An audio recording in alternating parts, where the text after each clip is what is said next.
দাঁড়ান আরে, দাঁড়ান দাঁড়ান। কোথায় যাও তোমরা? আমরা তো একটু ভাইকে নিয়ে যাচ্ছি ড্রেসিং করাতে চেম্বারে। ও, আজকে না আমাদের পাসপোর্ট অফিসে যাওয়ার কথা। ও, আজকে তো আমাদের পাসপোর্ট অফিসে যাওয়ার কথা সাজ্জাদ ভাই।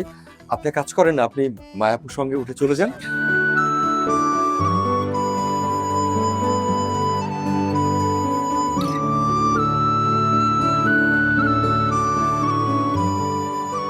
কি হলো? অসুবিধা নেই, আমরা তাহলে জানার ব্যবস্থা করব। কিন্তু আমরা তো কোনো অ্যাড্রেস জানি না। আপা, আমি কিন্তু চিনি 10 নম্বর রোডের 121 নাম্বার বাসা। আমি একদিন পার্কে হাঁটতেও দেখছি তারে। ওকে, great.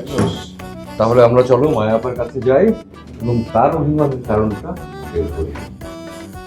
Boys and girls, let's go. Let's go.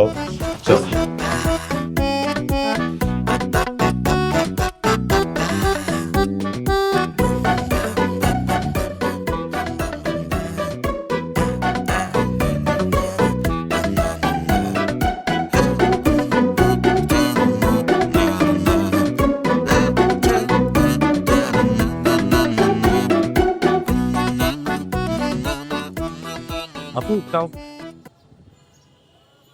আপু, আমার নাম আদনান। ওই যে আপনি সাজ্জাদ ভাইয়ের বাসায় গিয়েছিলেন না, ওই বিল্ডিং এ আমরা থাকি। ও, হাই আদনান, কেমন আছেন? জি ভালো। আপু আপনি ভালো আছেন? জি। ওই বিল্ডিং এ আমরা অনেকেই থাকি, বন্ধুরা মিলে আর কি। আচ্ছা। তো আপু আপনার বাসা এখানে? হ্যাঁ, পাশেই ও আচ্ছা, পার্কে তো আমরা রেগুলার আসেন। আসা হয়। আমরাও তো পার্কে আসি, রাস্তায় দৌড়াদৌড়ি করি, আবার ছাদে সবাই মিলে আমরা অনেক সময় কাটাই আর কি। আপু বসে একটু। জি জি। বাসায় আছে, ফ্যামিলি মেম্বারসরা আছে।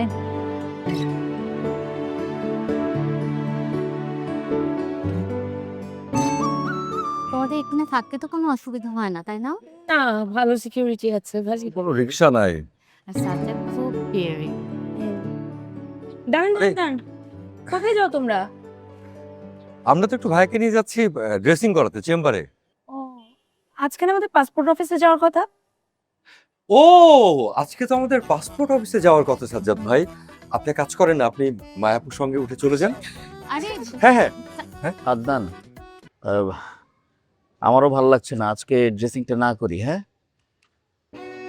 আজকে করবো না। সাজ্জাদ ভাই, আপনি রিকশাটা ঘুরিয়ে পেলেন।